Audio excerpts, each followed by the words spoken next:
Hello and welcome back to English Today.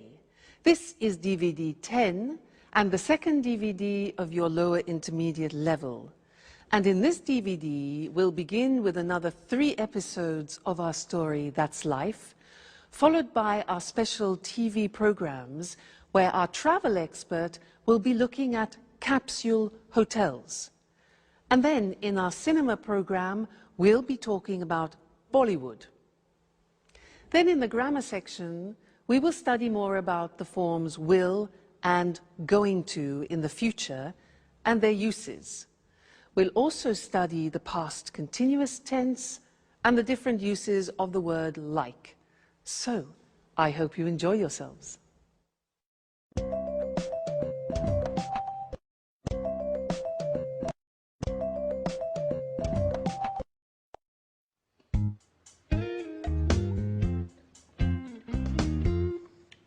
Alice, what are you going to do today? I don't know. Why? Well, I'm going to do some shopping for this evening. Would you like to come along? I'd like to make dinner for Jack's aunt. I also want to invite Sharon and Peter. My lesson is at 3. I don't know what time I'll finish. Well, don't worry. I'm going to do some work before that. I don't think I'll finish before 5. So, what do you say? Okay. But only if you loan me your red hat. Okay, I'll lend you the hat. But be careful. If you lose it, I'll get very angry. Good morning, everyone. Oh, good morning, Mrs. Andreini. What are you talking about? We're deciding what we're going to do today. How are you going to spend your day? I think I'll go for a walk in the city centre. Maybe do a little shopping. Oh, I think it's going to rain. Just look at those clouds. Hi, guys. Hi, Auntie. Morning. I'm on my way out. Jack, aren't you going to have breakfast? Oh, I can't, Auntie. I'm meeting a Japanese client. If I get there late, my boss will have a fit. You can't go on an empty stomach. Oh, don't worry. I'll have something to eat at lunch. Oh, wait, Jack. I'll come with you. So, we'll see each other at 5. Don't forget.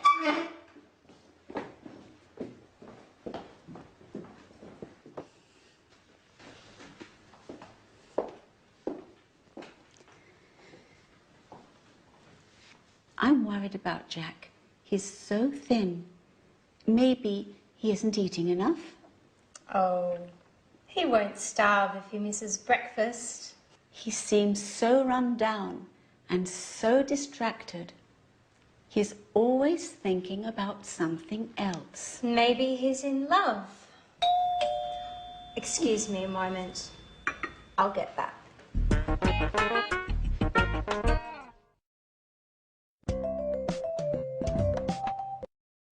Hello and welcome back for another English language lesson on your live program. I want to tell you something else about will. Remember that we learned will for snap decisions, like I'll buy it. Well, now I want to teach you another use of will which is very common for predictions. And I want you to watch this situation which is very typical of the use of will. Okay? Great. Good afternoon, ladies and gentlemen, and here is the weather forecast for the bank holiday weekend. In North Scotland, it will be very cold, with outbreaks of snow in the mountains. Temperatures will remain low as a cold front moves across the region.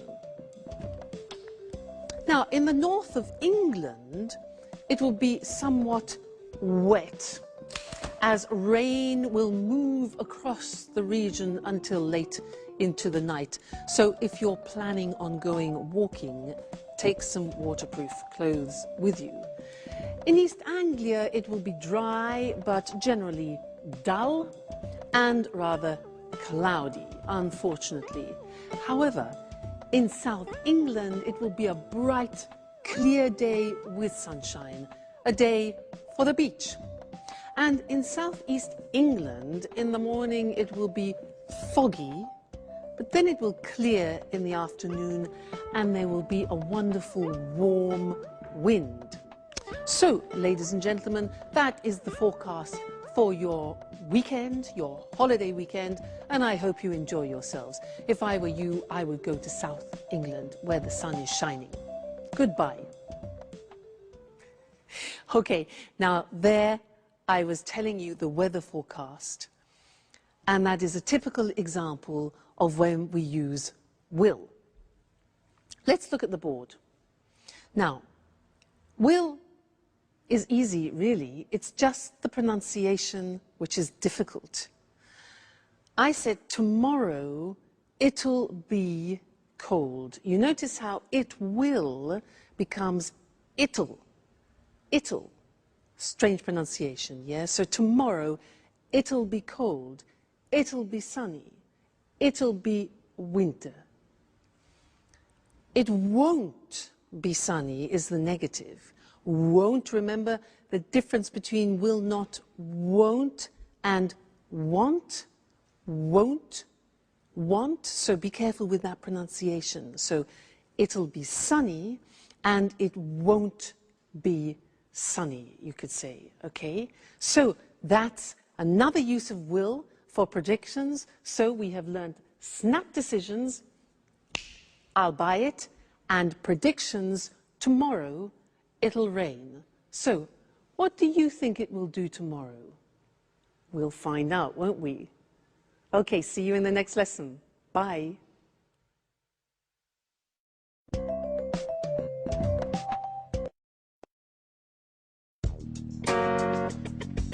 Sharon, this is Jack's Aunt Carolina. It's a pleasure to meet you. I'm Sharon Evans. I live next door. Another woman, and very pretty, I might add. Let me guess, you're Jack's friend too? Who knows why my nephew prefers female friends? Excuse me, I have to go. Sharon, why don't you stay? You can get to know each other better.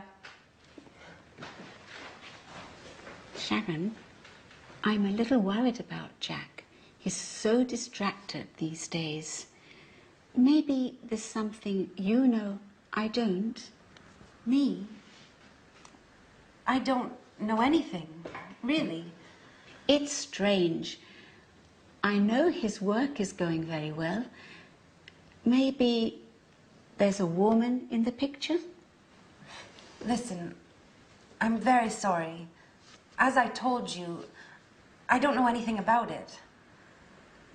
Now, I really must get going. Okay. What's the matter, Sharon? You look a little upset. I'm fine. Just a little tired, that's all.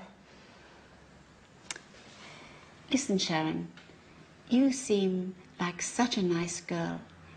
May I ask you a favor? Certainly. Go right ahead. You know I'm going to leave in a few days. When I leave, will you take care of Jack? It would make me feel so much better. Oh, well, I don't know. I don't know if I can do that. And why not? I'm not really the right person. And I'm also engaged to Peter. We live together. Engaged. That's strange. Why do you say that? Because love is joyful, my girl. And you seem, well, you seem so unhappy.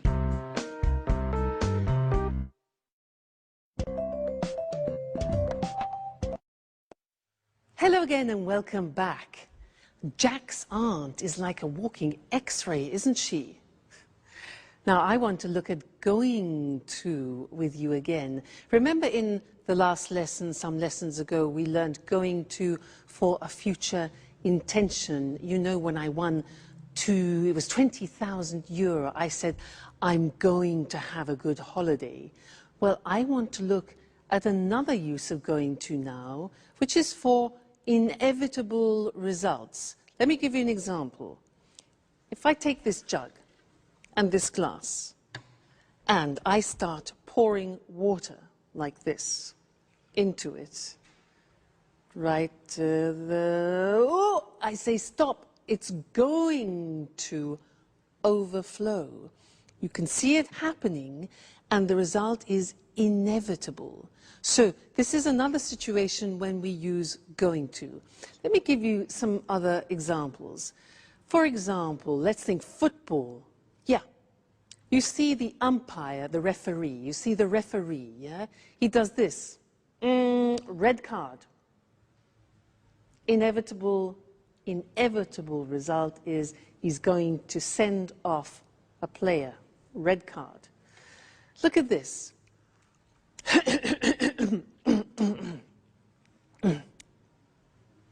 I'm going to make a speech. I'm clearing my throat. I'm preparing myself. The inevitable result is I'm going to make a speech. Okay, now this. My God, it's 4 o'clock. My train is at 4:15, and it takes me 20 minutes to get there by taxi. Oh no! Inevitable result. I'm going to miss my train. All right. One more example. Watch me.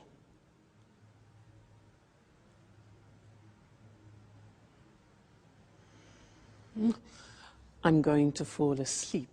That's the inevitable reaction. Okay, so I want to look at those with you on the screen now. Let's have a look. So before we said that we use going to for future intentions, so let's remind ourselves of that. So I'm going to learn Portuguese, for example, or he's going to make a speech. These are intentions, okay? Be careful, you're going to drop those plates. Okay, so when it's an intention, you often think about the plan. You've planned it before. Remember that? I'm going to go on holiday. I'm going to buy some beautiful plates. It's all planned and programmed. But going to, in this situation I showed you, is for something you see is about to happen. So I look at my clock. I'm going to miss my train. The referee's going to send him off the football pitch, for example. Be careful. You're going to lose the match in the football situation, for example. Okay? So these are all things that are going to happen. You see them, and it's inevitable. So you need to decide between the two situations, all right? Whether it's an intention or whether it's a predictable action or result. Now, an intention for you is you are going to be very good at English, okay? That's a future intention. Good. So that's going to, and I'll see you again in the next lesson. Bye.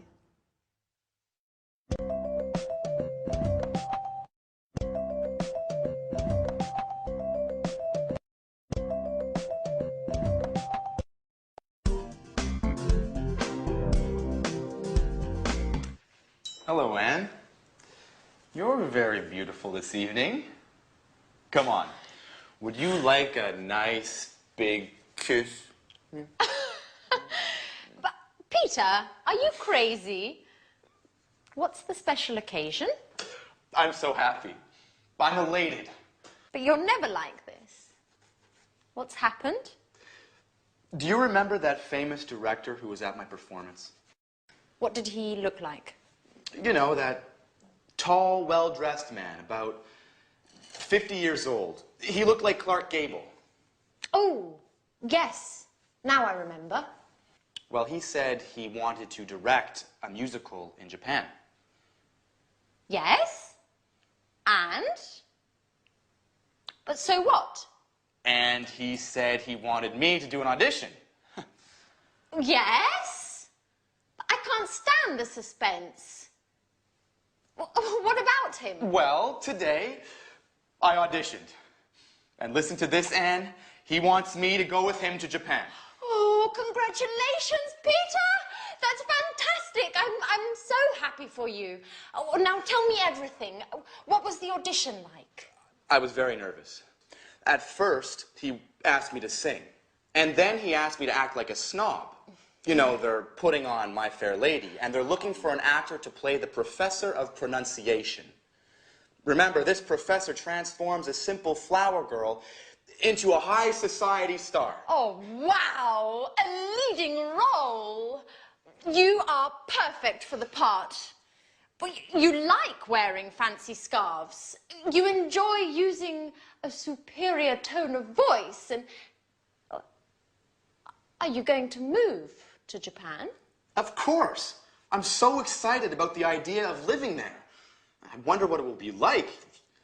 What does Sharon think about all this? Well, she doesn't know yet. You know, she's so moody. I need to find the right words. Anyways, all I can think about now is celebrating. Do you want to go dancing? But you hate dancing, Peter. I know, but I want to be crazy tonight. Put on your best dress. I want you to look like Sophia Loren. Hey, what's happening here? You're kissing each other. Alice, now hold on. I'm leaving for Japan. For Japan? What are you going to do in Japan? I'm going to act in a great musical, My Fair Lady. That's amazing.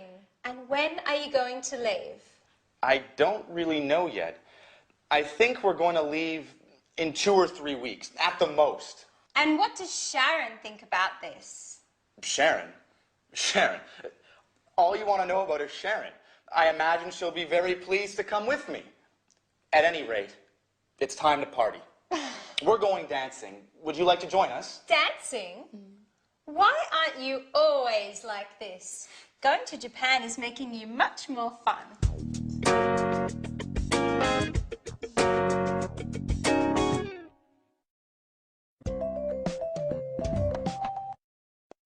Hello again and welcome back to English Today for some more English lessons.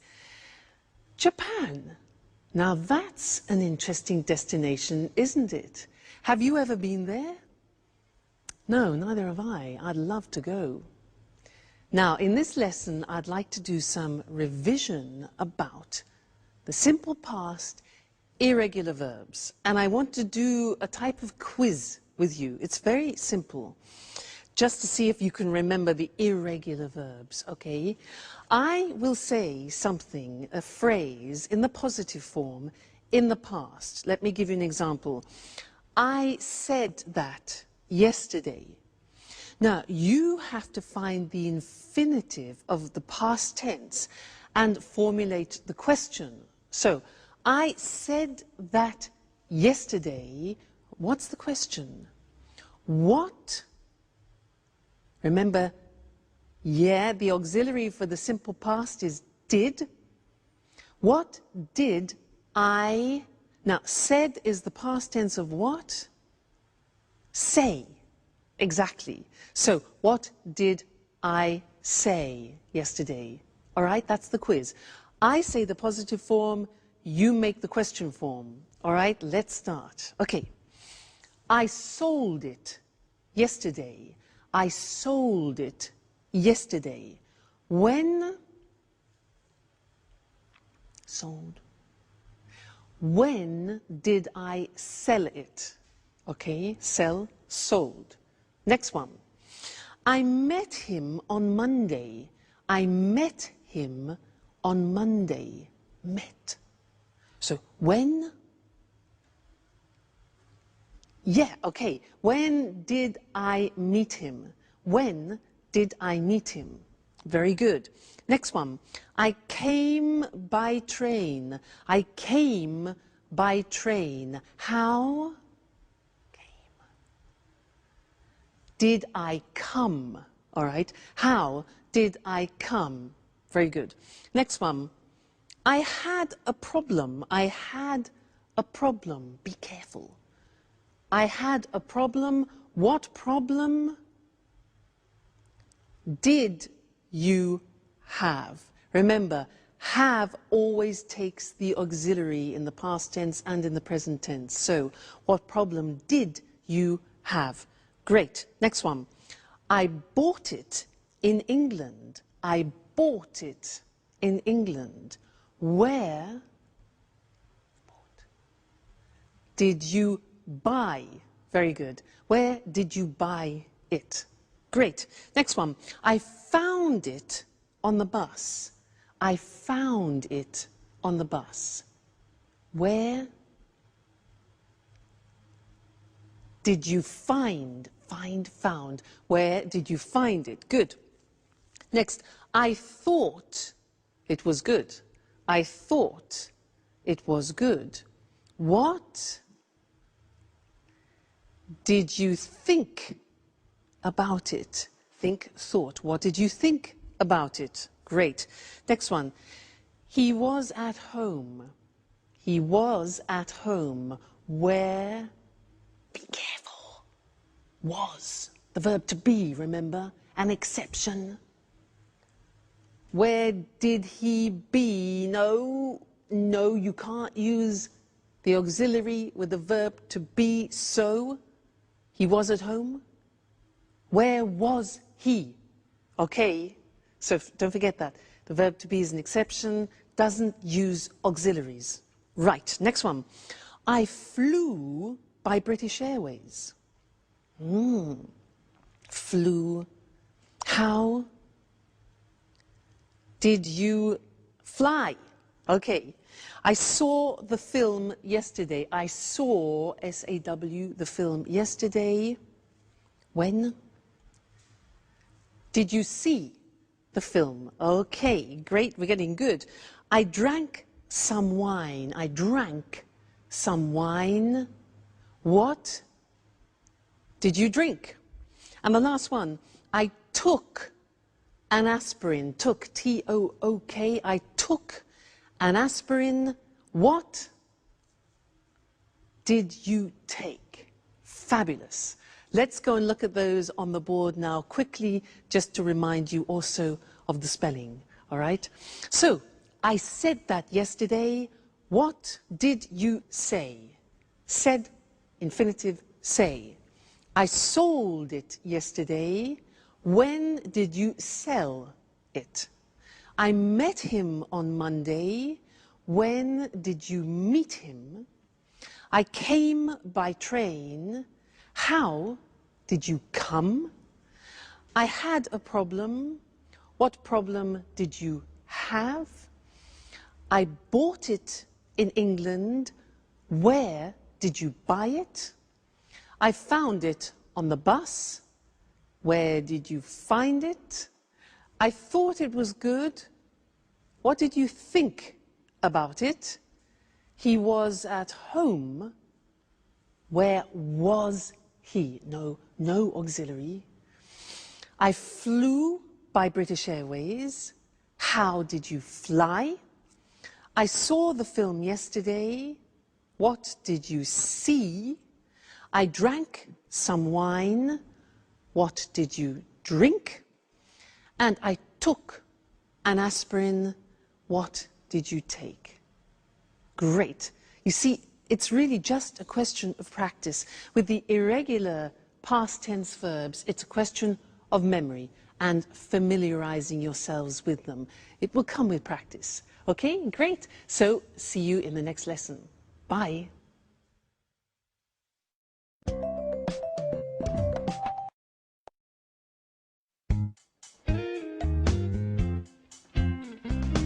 Hi, everybody. Wow. I'm really pleased to see everyone dressing up like this for me. Ha ha. You'd like to be the center of attention, wouldn't you? Well, of course. And that color really suits you. And Alice, made up like that, you look much older. What's happening anyway? Why are you all so elegant? Did I forget something? No, Jack. We're going out to celebrate with Peter. He's going to play a role in a musical. And he's moving to Japan. To Japan? What does Sharon think about all this? She doesn't know. Anyway, according to Peter, she'll be ecstatic about the idea of moving to Japan. Moving to Japan? What does Sharon have to do with Peter's musical anyway? Well, you know how it is, Jack. When two people are together, they make changes together. And anyway, why do you care if Peter and Sharon move to Japan? Oh, I don't care. But I really don't think that Sharon is going to be happy about moving to Japan. That's what you think. Well, of course, I could be wrong. In any case, it's useless to make guesses. Hey, Jack, do you want to come with us? Not really. Tell Peter I'm sorry, but I don't really feel like celebrating tonight. Well, you don't know what you're missing. Sayonara, Jack.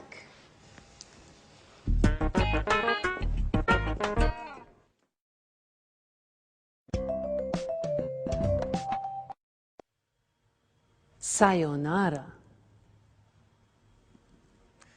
Do you know what that is in English? Well, it's hello, hi, howdy, how you doing, how's it going? Sayonara.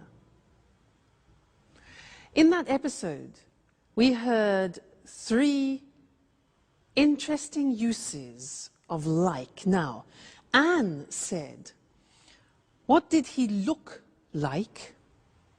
Peter said, I wonder what it'll be like. And Peter also said, would you like to go dancing? Interesting, hey? This word like in English is really very, very interesting because it has different uses and different meanings. And Mr. Monkey is going to help me explain them to you. Now, if I ask the question, what would he like to do? What would he like to do? Mr. Monkey, what would you like to do? Mr. Monkey, you know what he said? He said he would like to find a Mrs. Monkey. Well, that's natural. What does it express? What would he like to do? Would like expresses desires, wishes, and wants. So that's one form. What would he like to do? What is his desire? Would like with the conditional form. That's one. Next one. If I ask what does he like in the present tense, what does he like? Well, I know he likes jumping around trees and eating nuts. What do you like? That's a question about your general likes, the things that you like doing on a regular basis. For example, I like singing. He likes eating nuts. What do you like doing? Do you like going to the cinema, going to the theater? So those are general likes, all right? Number 2. Number 3, I say, what does he look like? The answer to that question is, well, he's got blonde hair, he's got a squashy nose, and he's got short legs. Sorry, Mr. Monkey. Now, what does he look like? We use when we're talking about somebody's physical appearance. What does he look like? What does my boyfriend look like? Well, he's not too tall, actually. He's good looking, he's dark, he's handsome. All right, look like is therefore physical appearance. And the last one is if I say, what is he like? The verb to be with like, what is he like? Well, the answer with Mr. Monkey is he's kind, he's loving, he's generous, he's just gorgeous. So what is he like is the general impression about something. So that's 4 different uses of like. Very, very interesting. Let's look at them together on the board to help you. So the first thing we said was talking about a specific request about something you desire or something you want, okay? So what would he like to do? So would like. The answer could be, in his case, he'd like to have a long holiday in the sun. Yeah, and wouldn't you? All right. The next question was, what does he like? And this is for general likes, hobbies, for example. And the answer could be, well, he likes going to the theater and the cinema. He likes playing with other female monkeys. Okay. So, next question was, what does he look like? Now that's for physical appearance, remember? What does he look like? He's dark, he's handsome, that's my boyfriend. He's short and blonde, that's Mr. Monkey. And then the last one is, what is he like? The verb to be with like at the end for general personality and character. So what's he like? Well, he's easygoing, he's very generous, he's friendly, etc. I want to draw your attention to one more question in English, which is often confused by people who speak other languages. The question, how is he, means only one thing in English. How is he, like how are you, is asking about somebody's general state of health, about how they're feeling. So, how are you? I'm fine, thanks. How is he is not about his appearance or his character, but about how he feels. How is he? He's fine. Or, well, he's a bit tired. He's a bit stressed. Okay? So, very, very interesting word, that like. And listen out for it, for the different uses, because you'll find it very useful. Won't they, Mr. Monkey? Yeah. See you soon. Bye.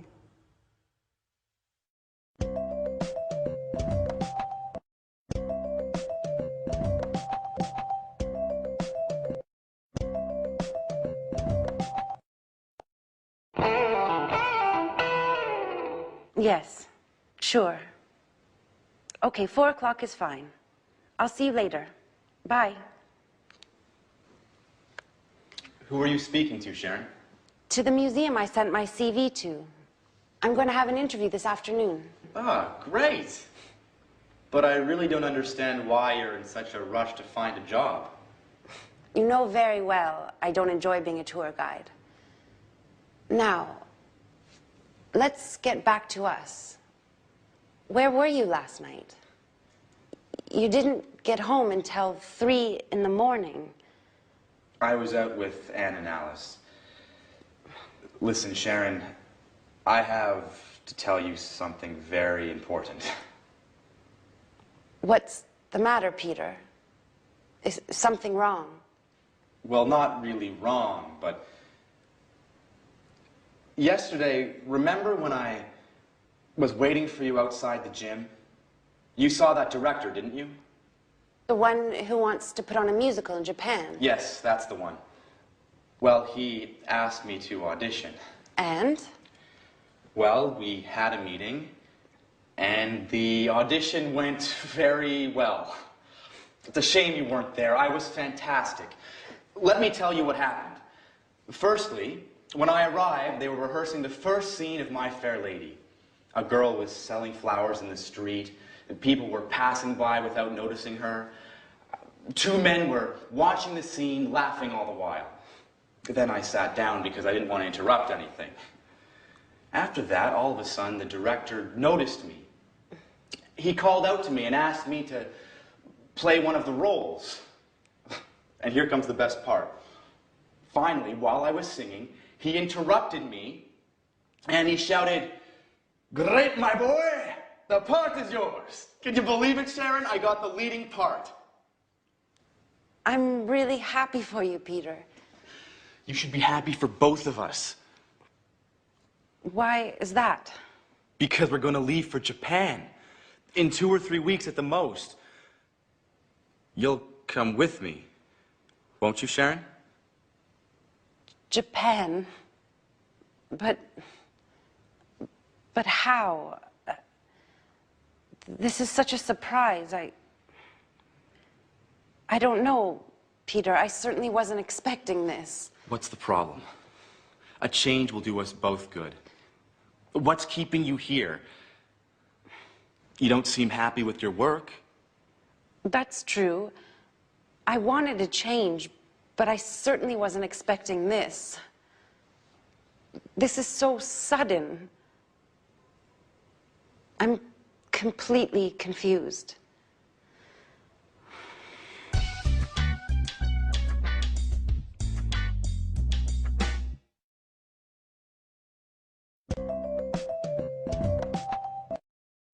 Hello again. Peter and Japan, or Jack and England? Sharon, the choice is yours. What would you choose? Now, there was something that Peter said in that episode which is interesting and that I'd like to teach you now. He said, while I was singing, he interrupted me and shouted, "The part is yours." While I was singing, he interrupted me. Now that is an example of the past continuous tense, which is what I'd like to look at with you now. And I want to give you some examples of that if you listen, using my friend, the alchemist. Now this is the alchemist. And he travels through many countries looking for magical potions to help people. And he was traveling in Tibet for many, many days and was extremely tired. So he decided to lie down and rest. So Mr. Alchemist rested in the mountains of Tibet. And while he was resting, a magical butterfly from Tibet rested near his head to protect him. And these butterflies in Tibet protect good people from the evil around. And there are evil things in the mountains of Tibet. So, while he was resting and regaining his energy, suddenly a ferocious lion appeared and saw the alchemist and the butterfly resting and thought, "Ha-ha, a great two-course dinner, a starter and a main course." As he was preparing to attack, the butterfly saw him but didn't move. As the lion was getting closer, suddenly the butterfly turned and cast a spell on the lion, and the lion bit off his tongue and died. That was the end of the lion. And the alchemist survived.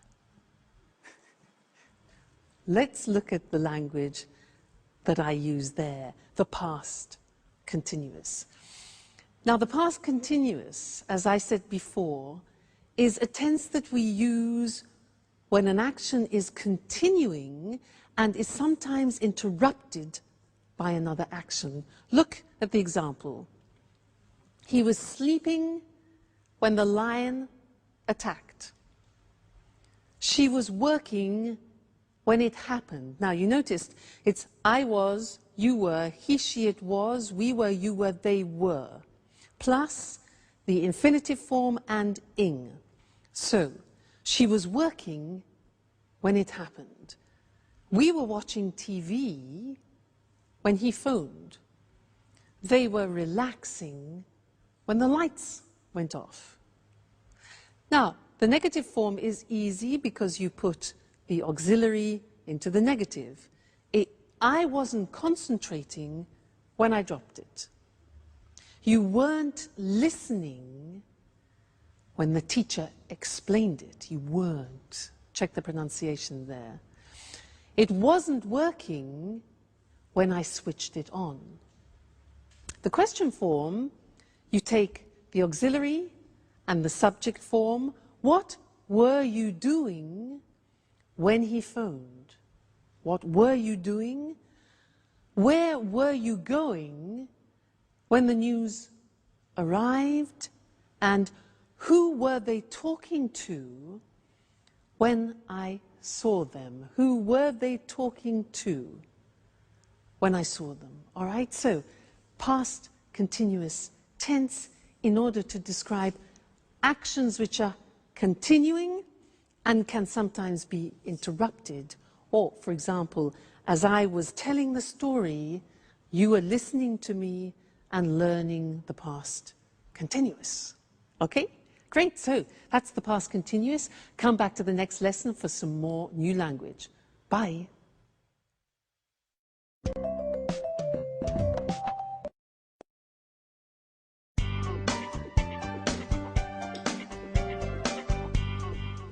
Hi, Anne. What's that smell? What are you cooking? I'm cooking roast beef. Wow, I'm starving. You know, my sweet Anne, I was thinking about you today, about how you take care of Alice and me. You were fantastic. It's something I've been wanting to tell you for a long time. Come on, Jack. Stop it. Stop making fun of me. Oh, but it's true, Anne.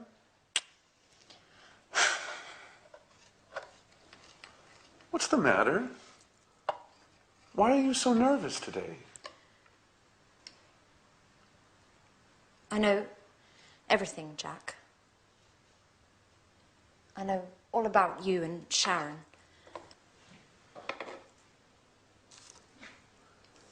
And what is it exactly that you know?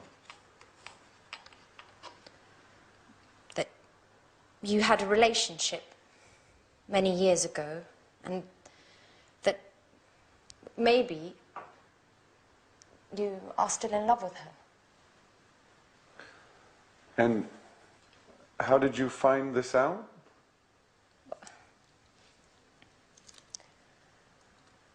I was tidying up in the living room the night of Peter's performance when I saw your jacket. And I was taking it to your room when something fell out. It was a photo. A very meaningful photo. You were kissing her.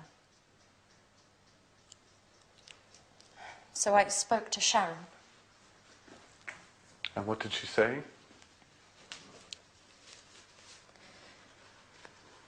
She told me everything. Tell me the truth, Jack. Are you still in love with her?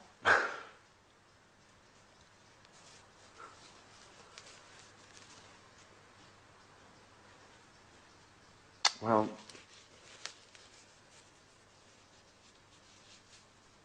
I have to admit that seeing her makes me feel... But, well, what about me, Jack? I thought there was something special between us. And there is, Anne. I care very much about you. But... But? Well, I thought we were just friends. Oh.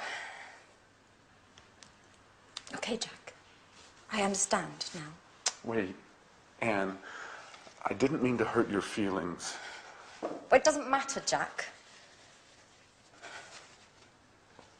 Just remember, Sharon is going to Japan.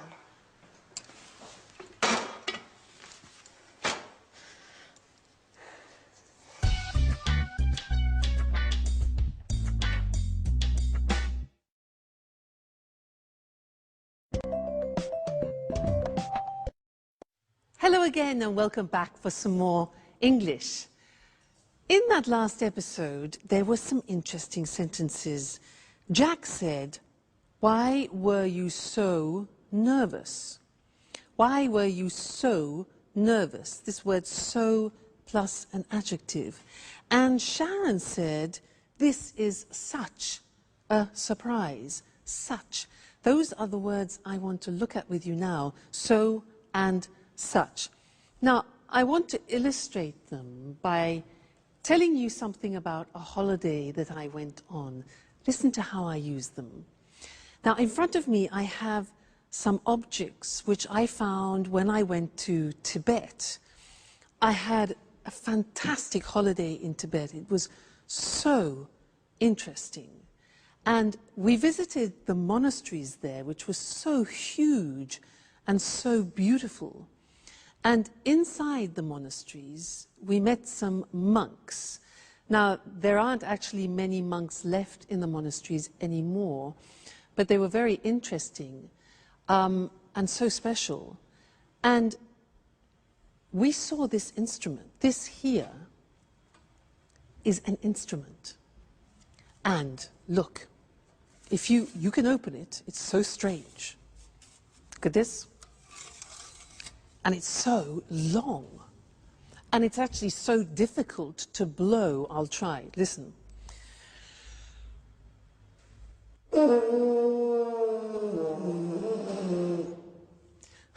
Well, when they played it in Tibet, it was much easier.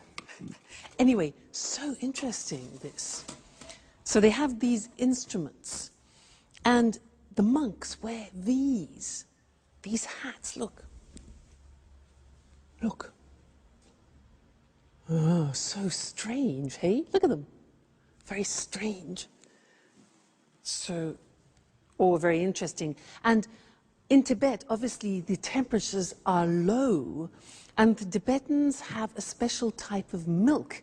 And this is a container where they keep the milk, and the milk is yak milk. It comes from these unusual cows with long hair and horns that make this milk, yak milk, which is so unpleasant if you're not used to it.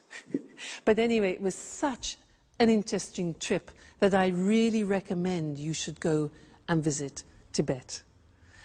Now, as I was describing Tibet to you, I was using both so and such. Let me show you how that works. So is usually followed by an adjective. The example is, Tibet is so interesting. Interesting is an adjective. So interesting, and it gives the impression of being very, extremely interesting, okay? We were so impressed by Tibet. So plus adjective. These instruments are so difficult to play, okay? They're so difficult to play. The monasteries are so huge, and it was so cheap. In fact, the holiday was so cheap. All right, so followed by an adjective. Now, such.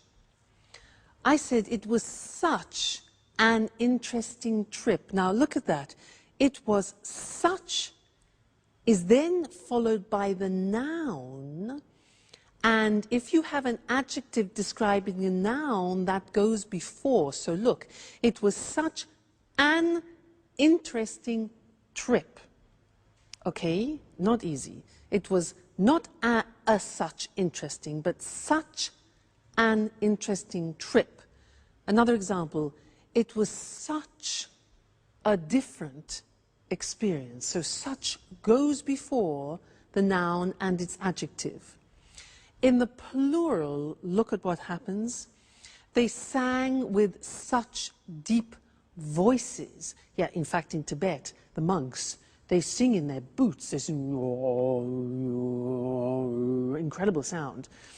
You notice in this example, we take out a or an, which is the indefinite article, and it becomes they sang with such deep voices. They wore such strange hats. All right? So and such. So we use with adjectives, such we use with the noun and its adjective. All right? So Tibet is so interesting. I recommend you go there for a trip. Okay. Great. Well, I look forward to seeing you in the next lesson for more English. Take care and keep practicing. Bye.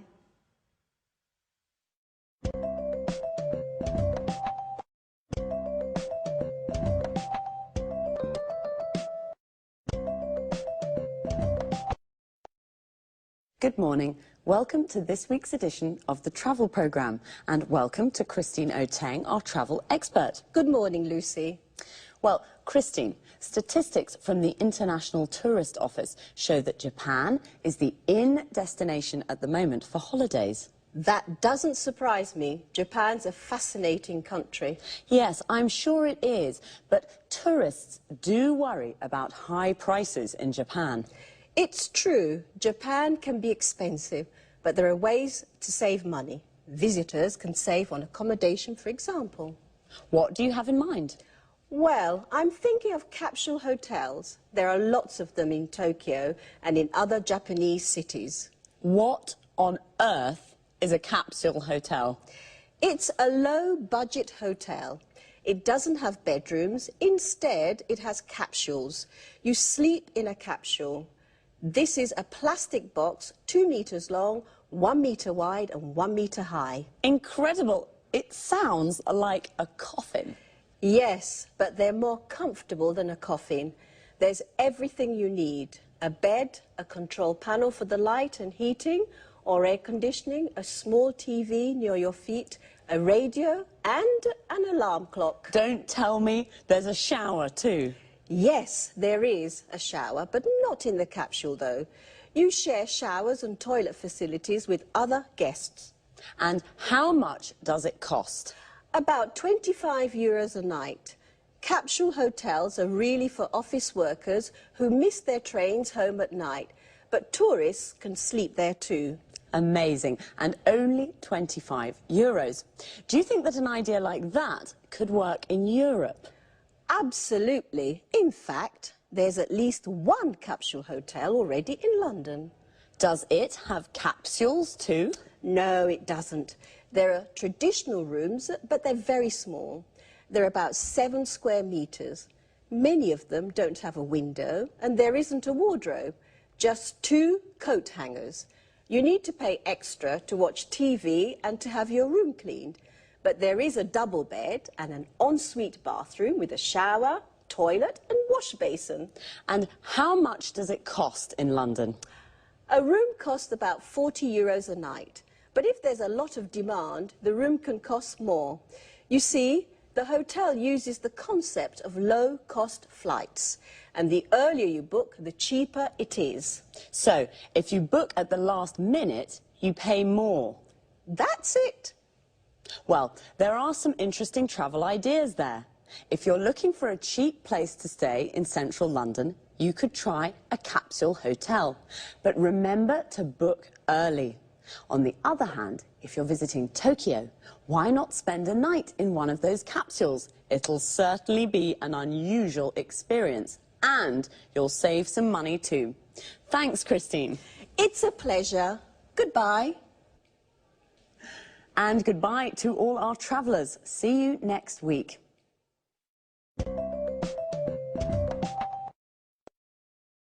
Christine said Japan is the in destination at the moment. We say something is in when it's fashionable and popular. We can say green is in, or green is the in colour. This means that it's a popular colour at the moment. And did you know what a capsule hotel is? I didn't. It's a low-budget hotel with capsules instead of rooms. Low budget means it doesn't cost very much, so a low-budget hotel is cheap accommodation. Remember, accommodation is the place where you sleep. How much does it cost? This is the question you ask when you want to know the price of something. It costs about 25 euros a night. Notice we say the price of a hotel room, about 40 euros a night. We use about before the price to indicate that it isn't exact. It could cost a little more or a little less. And we say 40 euros a night. This means for one night. In London, the earlier you book a room, the cheaper it is. To book means to reserve. So you should book early. This means you should reserve the room as soon as you can, because if you book at the last minute, it's more expensive. At the last minute means very late, just before you leave. So now let's look at some hotel vocabulary.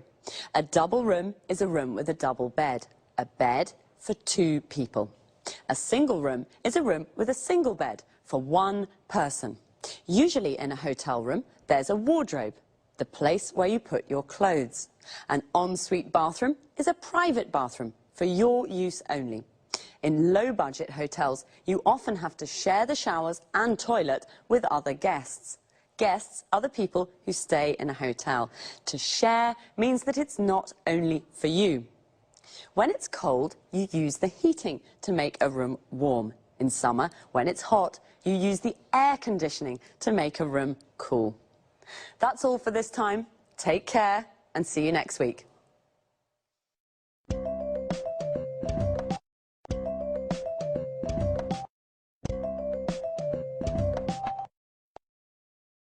Good morning and welcome to this week's edition of Talk Cinema. And welcome to Sanjeev Gupta, our cinema expert. Hi, Lucy, and hello, everyone. Well, Sanjeev, what are we talking about today? Bollywood. I'm sure you're a real expert, Sanjeev, and a fan. Absolutely. I adore Bollywood films. You know, my brother's a director in Mumbai. Interesting. First of all, let's explain to our viewers what Bollywood is. Of course. Bollywood's the name given to the Indian film industry. It comes from Bombay and Hollywood, Bollywood. Bombay's the center of the Indian film industry. Bombay's now called Mumbai, but the name Bollywood is still used. As you seem to be such an expert, I can ask you lots of questions. Fire away. How many films are made in Bollywood each year? About 800. The same as the number of films that are made in Hollywood. Wow, filmmaking's a really big business in India. That's right. Did you know that 14 million people in India go to the cinema every day? 14 million every day? I don't believe it. That's a huge number of people. That's right. There are lots of people in India, remember, but even so, it's a large number of cinema goers. It certainly is. But tell us, is it true that Bollywood's now becoming more known internationally? Yes, it is. Many people from India now live overseas, especially in the UK and the USA. Today, in the UK, Bollywood films are screened in normal cinemas and are also broadcast on TV. The films are becoming popular with new audiences. Also, you know, Hollywood's beginning to copy Bollywood. The film Moulin Rouge, for example, used lots of ideas that are common in Bollywood films. I see. But what's so special about Bollywood films? The films are full of colour, with beautiful traditional Indian costumes and lots of Indian music and dancing. But there's one thing I don't like. The storylines are nearly always the same. Love stories, I mean. I see. What about the actors? Does Bollywood have its own film stars? It certainly does. They're very famous and very rich, just like Hollywood stars. Well, stars are the same everywhere. But tell us, Sanjeev, are there any problems facing Bollywood? Unfortunately, there are. Illegal copying is the biggest problem facing the Bollywood studios. They lose lots of money because of piracy. Another problem is that young audiences are becoming bored with the traditional love story formula. Today, the studios have to create new storylines. A typical new film is the one that is set in a call center in Mumbai and follows the lives of 6 young Indians working there. Did you know, Lucy, that many young Indian graduates now work in call centers? They answer calls in English from customers in the US and the UK. Yes, I have heard of the new call centres in India. So the film mirrors real life. It sounds fascinating. Well, Bollywood's booming and is becoming more known internationally. The stories are rather similar, love stories. But some new, interesting storylines are creeping in, right, Sanjeev? Right. Thanks, Sanjeev, and goodbye. Goodbye. See you again next week for another edition of Talk Cinema.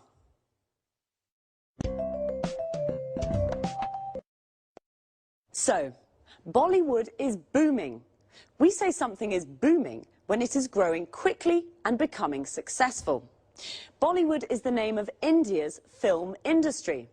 The film industry is everything connected with making films. The music industry is everything connected with making music. Sanjeev said that Indian films are screened in cinemas in the UK and broadcast on TV. We say that a film is screened in a cinema, which means it is shown there, and a film is broadcast on TV means it is shown on TV. Well, I didn't know there were so many cinema goers in India. A cinema goer is a person who goes to the cinema to watch films. Are you a cinema goer? Do you like love stories? A love story is a story about love. Most Indian films are love stories. In fact, the storylines are nearly all the same. A storyline is how a story develops. So the storyline of a film is what happens in the film. The audience is all the people in the cinema watching a film. In a theatre, the audience is the people watching a play. Young audiences in India are bored with love stories. This is a problem Sanjeev mentioned.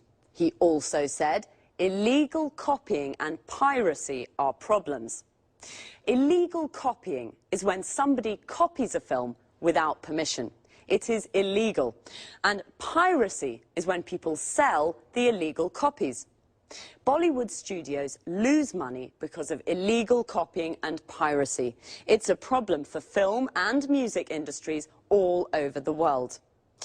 Do you remember the expression Sanjeev used when I told him I had lots of questions for him? He said, "Fire away."